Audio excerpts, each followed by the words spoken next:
用妓女播梅毒試藥，美國道歉。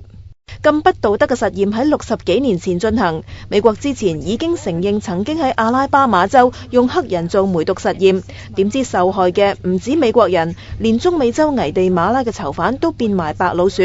喺40年代，美國衛生當局以協助當地嘅監獄為名，向妓女注射梅毒細菌，俾佢哋同囚犯性交。後嚟索性將淋病同埋梅毒嘅細菌直接注射入囚犯嘅體內，然後用盤尼西林嚟治療，目的就係要測試療效。除咗囚犯，美國連危地馬拉嘅士兵同精神病人都唔放過，但係研究一直冇結果，加上盤尼西林太貴，實驗2年之後終止。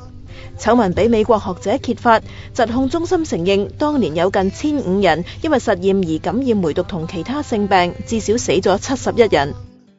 美國總統奧巴馬已經打電話俾危地馬拉總統道歉，危地馬拉就話會徹查，保留追究同索償嘅權利。